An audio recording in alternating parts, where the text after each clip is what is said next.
When Mr. Harold B. Owens, an American diplomat, decided to buy Ravenwood Mansion, everyone called him crazy. The property was reputed to be haunted, and even Lord Blackwood, the former owner, made sure to warn him about it before closing the deal. "My family avoided living here for years," the Lord explained. "My great-aunt, the Duchess of Ashford, was never the same after she felt a skeleton's hands on her shoulders while she was dressing for dinner. And that was just the beginning. The ghost has been around for centuries, and no one in our family has been immune. Even the Reverend Augustus Dewey, whom she met at Harvard, has been on friendly terms with her. After the incident with the Duchess, our servants left one by one, and my wife could hardly sleep because of the strange noises coming from the hallway and the library." But Mr. Owens, like any good, confident American, was undeterred. He laughed and replied, "I'll buy the mansion with everything in it, including the ghost. I come from a country where everything has a price. If a ghost really existed in Europe, it would probably already be in a museum or part of some tourist attraction in the United States." Lord Blackwood just smiled, a little suspiciously. "Well, the ghost has been here for over 300 years. I've never failed to appear before someone in our family dies. I hope you're prepared for that." "Lord Blackwood," Mr. Owens replied defiantly, "in my country, we don't believe in such things. Ghosts don't make arguments for English nobles." After weeks of negotiation, Mr. Owens finally moved into Ravenwood Mansion with his wife, a former New York socialite named Lucy Tappan, and their 4 children. Lucy, famous for her beauty in the golden years of 57th Street, was now an elegant woman with striking eyes and a confident posture. Unlike many Americans who sought to imitate European style, Lucy maintained her innovation, carrying with her the practical and direct spirit of New York. The Owens family was large and peculiar. The eldest, Washington, had impeccable blonde hair and a talent for dancing that had already impressed at summer parties in Newport. Virginia, the 15-year-old daughter, was agile and fearless, with a passion for horses and an independent spirit that charmed everyone around her. And of course there were the 2 girls, 2 adorable little brats who were obviously always up to something. It was a beautiful July afternoon when the Owens family arrived at Ravenwood Mansion. The air smelled of pine trees, and occasionally a wild dove cooed softly in the distance. Bright flashes of color came from the feathers of hidden pheasants, and little squirrels peeked down from the beech trees as the carriage made its way down the long driveway. Rabbits darted across the moss-covered fields, their white tails disappearing into the brush. But just as they turned onto the estate's main lane, the sky darkened unexpectedly. Heavy clouds rolled in, and a strange stillness fell over the air. A flock of black crows swooped silently overhead, and by the time they reached the mansion, fat drops of rain began to fall. At the top of the grand stone staircase, an elderly woman stood waiting for them. Her appearance was impeccable, dressed in a crisp black silk gown, a white apron and a matching cap. This was Mrs. Humphrey, the housekeeper, who had loyally served the Blackwood family for decades. Lady Blackwood herself had insisted Mrs. Humphrey remain as part of the sale, and Mrs. Owens, out of politeness, had agreed. As the family stepped out of the carriage, Mrs. Humphrey gave a deep curtsy, her voice solemn as she welcomed them. "Welcome to Ravenwood Mansion." The family followed her into the Tudor-style entry hall, marveling at the vaulted ceilings and the intricate stained glass windows. Tea was already set up in the grand library, a long, dimly lit room with a large fireplace at one end. While they settled in and removed their travel coats, Mrs. Humphrey busied herself serving tea. As they began to relax, Mrs. Owens noticed something odd. Near the fireplace, on the dark wooden floor, was a deep crimson stain. At first, she thought someone had spilled something and said casually, "Oh, Mrs. Humphrey, I think someone dropped something here." But the housekeeper, her voice dropping to a whisper, replied, "That, ma'am, is blood." Blood? That's horrible, Mrs. Owens exclaimed. I can't have something like that in my house. Please clean it up immediately. Mrs. Humphrey shook her head, her expression grave. That, madam, is the blood of Lady Eleanor Blackwood, who was murdered right here by her husband, Sir Simon, in 1575. His body was never found, but his spirit has haunted this mansion ever since. This stain has baffled visitors and guests for centuries. It cannot be removed. Washington, the eldest son, stood up with a mischievous grin. Nonsense. I'll take care of it right now. He pulled out a small stick of Pinkerton stain remover, an American product he swore by, and began scrubbing the floor. To everyone's surprise, the stain vanished almost immediately.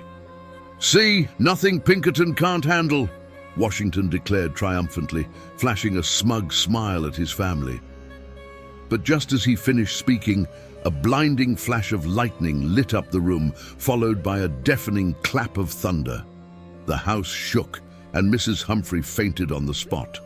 "Well, that's some weather you've got here," Mr. Owens said dryly, lighting a cigar. "This country must be overcrowded if there isn't enough good weather to go around. Honestly, I've always thought emigration was England's best solution." "Harold!" Mrs. Owens called out sharply. "What do we do with a housekeeper who faints at every little thing? Should we dock her pay when it happens, or will that finally break her of the habit?" Mrs. Humphrey soon came to, but her face was pale, and she looked shaken. Before retreating to her quarters, she warned the family in a low, trembling voice, "Strange things will happen here.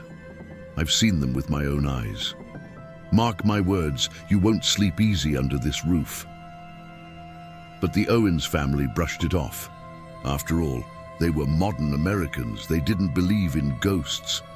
That night, a violent storm raged outside, but nothing out of the ordinary happened.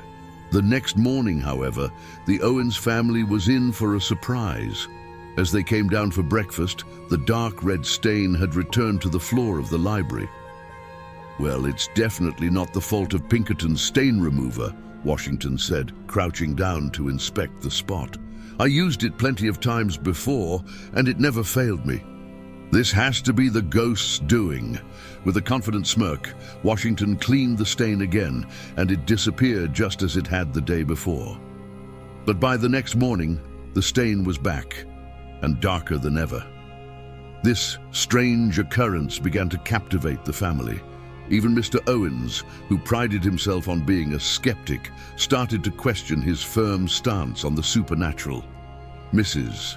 Owens suggested joining a spiritualist society to investigate further, and Washington wrote an enthusiastic letter to a local paranormal research group. Still, no one was prepared for what happened next. The day had been warm and sunny, and the family enjoyed a leisurely evening carriage ride, returning to the mansion around 9. After a light supper, they chatted casually about everyday topics: acting talent in theatre, the inconvenience of finding good cornbread in England, and the importance of Boston in shaping modern thought. Not a single word about ghosts or the strange events at the mansion.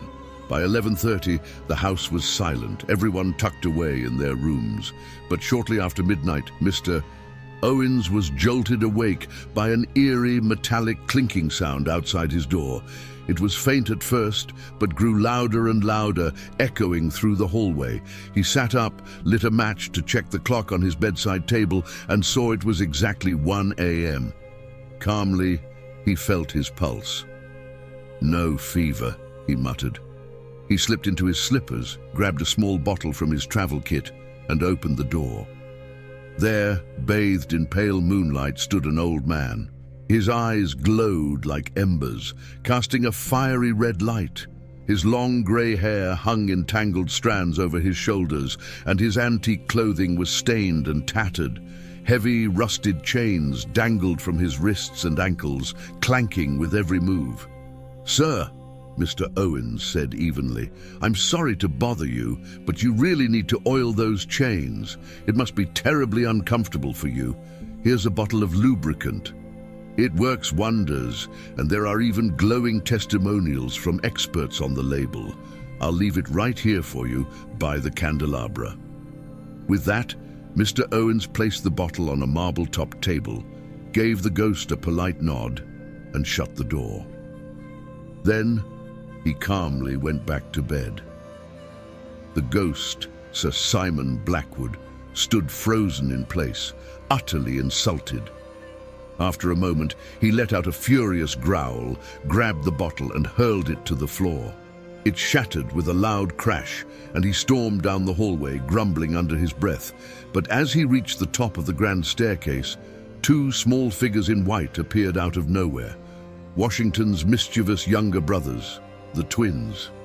Before the ghost could react, a well-aimed pillow flew past his head, missing him by inches. Without hesitation, Sir Simon bolted, disappearing through the wood-paneled walls with a terrifying howl and a flash of green light. Back in the safety of his hidden chamber, the ghost sat down to catch his breath. Never, in his 300 years of haunting Ravenwood Mansion, had he been treated with such blatant disrespect. He thought back to his proudest moments, terrifying the Duchess in her dressing room, scaring maids into fits of hysteria, and even driving a vicar into early retirement. Yet here he was, being offered oil for his chains and dodging pillows thrown by two bratty kids. The indignity was unbearable, but Sir Simon wasn't done. No, not by a long shot. As dawn began to creep into the sky, he sat in the darkness of his chamber, plotting his revenge. For the next few nights, the ghost kept a low profile. The embarrassment from his encounter with the Owens family still stung. But by Friday, August 17th, Sir Simon decided enough was enough. He would restore his dignity and remind these insolent Americans who they were dealing with. The plan was simple, yet terrifying. He spent the entire day preparing his outfit, a flowing white robe with elaborate ruffles at the neck and cuffs, topped with a wide-brimmed hat adorned with a red plume. He added a long, rusty sword for extra effect. By the time night fell, he felt confident in his look.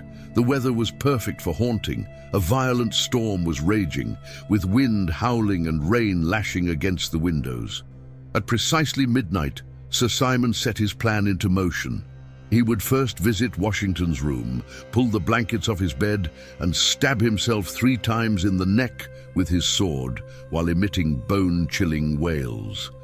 Then he'd glide into Mr. and Mrs. Owens's room, place his cold, bony hand on Mrs. Owens's forehead, and whisper haunting insults into Mr. Owens's ear.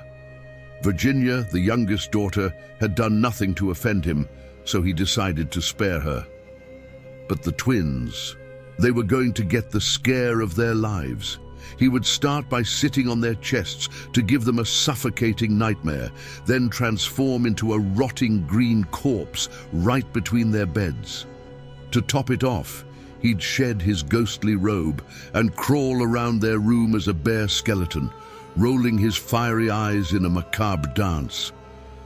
Everything was going according to plan as he crept through the dark halls. The storm masked the sound of his footsteps, and he reached the door to Washington's room undetected. He paused to adjust his robe and gave a soft, sinister chuckle. But just as he pushed the door open, an ice-cold deluge of water poured down on him from above. A large bucket rigged by the twins fell and clattered to the floor, splashing water everywhere. From the beds came the sound of poorly suppressed laughter. Sir Simon was drenched, humiliated, and utterly livid. He abandoned his plan and fled back to his hidden chamber, coughing and shivering. It was a miserable failure. For days afterward, Sir Simon sulked in his chamber, refusing to show himself. The Owens family assumed the ghost had given up. Washington went back to practicing his dance moves. Mrs. Owens started planning a grand dinner party, and Mr. Owens returned to writing his book about the history of the Democratic Party. Even the twins found other ways to amuse themselves, though they missed tormenting their ghostly rival. But Sir Simon hadn't disappeared completely. Late at night, he would still sneak into the library to reapply the infamous bloodstain. However, he'd given up on scaring the family. He moved silently, wearing felt slippers and wrapping himself in a thick black cloak to avoid detection. One evening, while the Owens family was at dinner, Sir Simon reluctantly borrowed the lubricant Mr. Owens had offered him. He grimaced as he greased his rusty chains, but he couldn't deny it made his nightly movements quieter and less painful.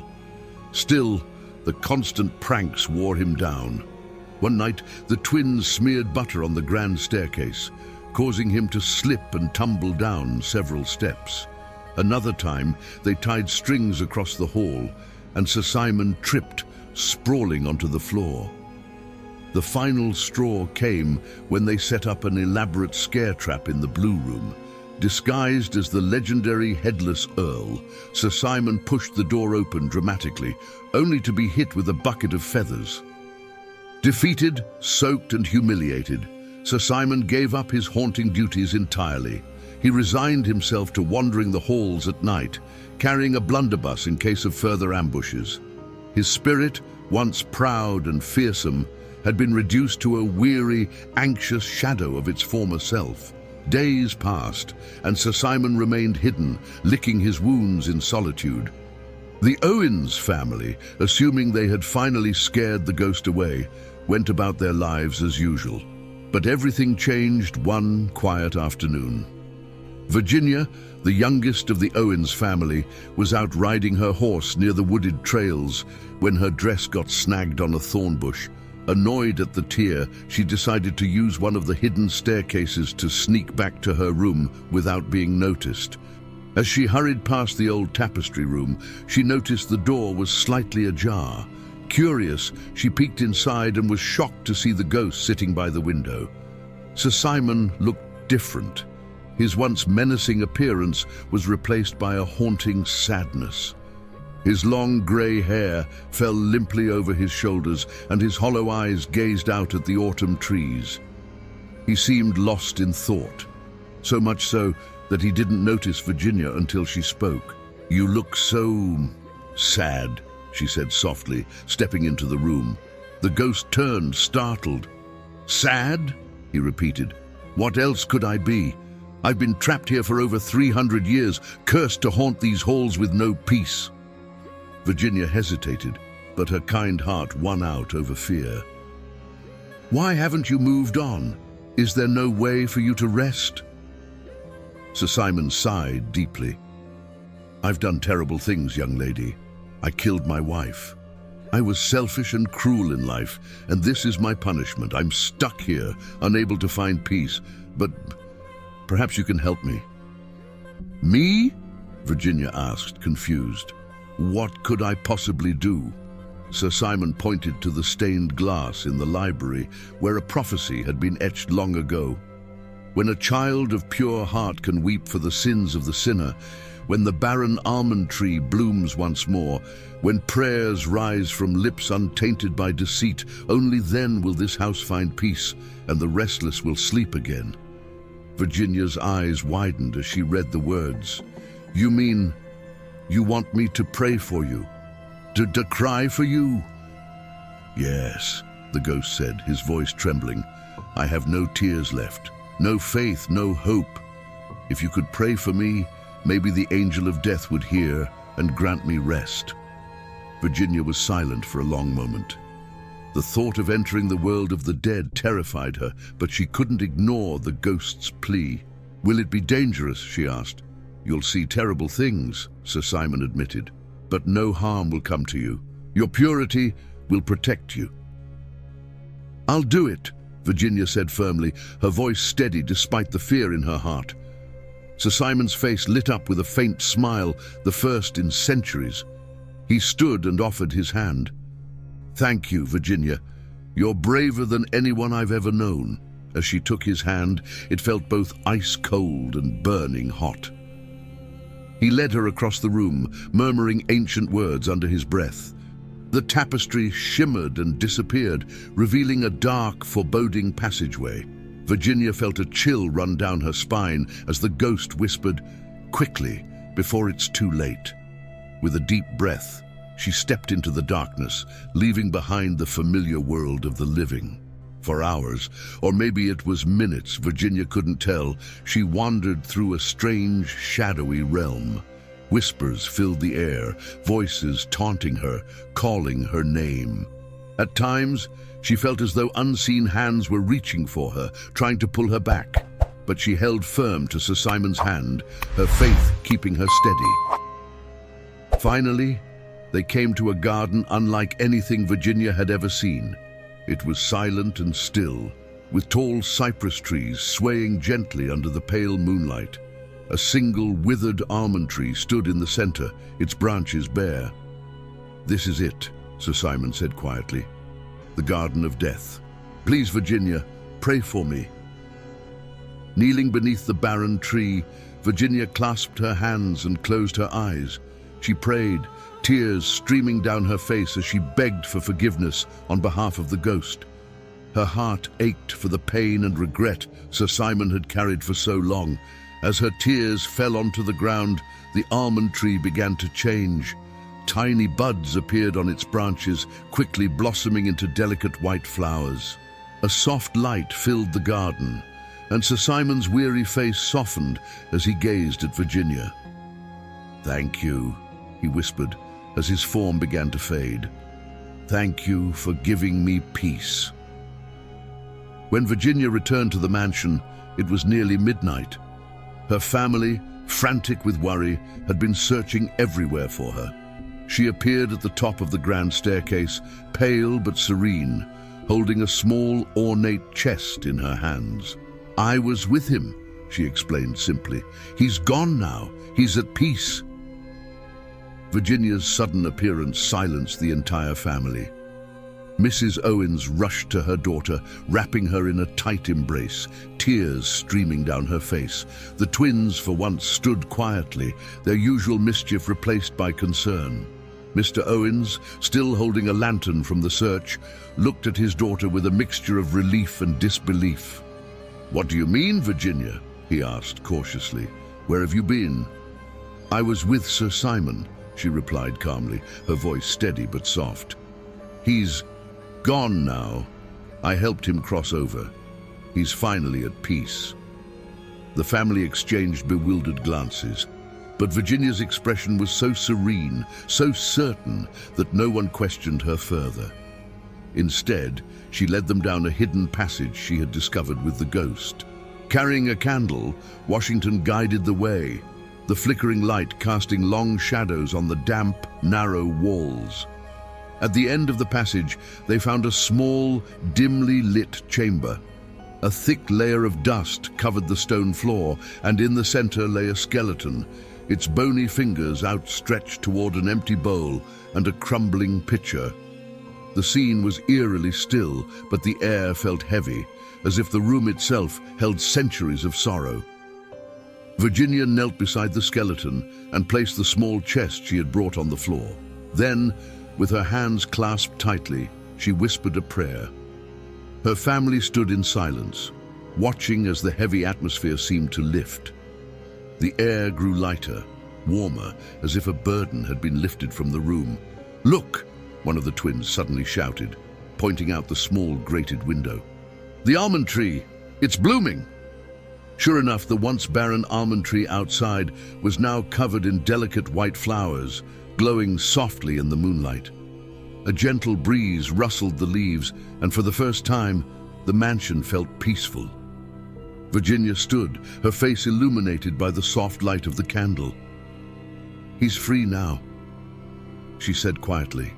"He told me this would be the sign." A few days later, the Owens family held a simple but solemn funeral for Sir Simon. The burial took place in a quiet corner of the estate, beneath the blooming almond tree. Lord Blackwood even returned to oversee the ceremony, surprised but pleased to hear the ghost's torment had ended. Virginia placed a wreath of fresh flowers on the grave, her expression calm and reflective. She didn't speak much during the service, but everyone could sense her connection to the events. As the coffin was lowered into the ground, a lone nightingale began to sing, its song echoing through the quiet garden. After the ceremony, the family began to return to their routines. Mr. Owens wrote a letter to Lord Blackwood, thanking him for the opportunity to live in Ravenwood Mansion, now free of its ghostly presence. Washington joked that he would miss cleaning up the bloodstains, and even the twins felt a little disappointed that their nightly mischief had come to an end. Virginia, however, remained changed. She spent hours in the garden, sitting quietly under the almond tree. When asked about her time with Sir Simon, she would only say, "He taught me what it means to forgive and to love." Years later, when Virginia married her childhood sweetheart, the young Duke of Chiswick, the entire region celebrated the union. On her wedding day, Virginia wore a delicate necklace, a gift from Sir Simon, made of rubies and gold. It sparkled in the sunlight as if it carried the warmth of his gratitude. After their honeymoon, Virginia and her husband returned to Ravenwood Mansion, where they spent many peaceful years together. They would often walk hand in hand through the garden, stopping by the almond tree that had become a symbol of renewal and hope. Though Sir Simon's spirit was gone, his presence lingered in a comforting way. The mansion, once filled with whispers and shadows, now radiated warmth and light. Ravenwood had finally found its peace, just as Virginia had helped its restless ghost find his. Life at Ravenwood Mansion settled into a peaceful rhythm after the ghost's departure. The Owens family remained there for a few more years, their memories of the haunting becoming less a source of fear and more of fascination. But Virginia, though she smiled and went about her daily life, carried a secret. One evening, as she and her husband, the Duke of Chiswick, strolled through the garden, he asked her a question that had been lingering in his mind since the night she returned from the ghostly realm. "Virginia," he began gently, "you've never told me what happened when you were with Sir Simon. What did you see? What did you do?" Virginia stopped walking and looked at him, her expression serious but calm. "Cecil," she said softly, "there are things I can't explain. Things that belong to a world we don't understand. Sir Simon showed me what it means to carry the weight of regret and the power of forgiveness. He taught me that love is stronger than life and death."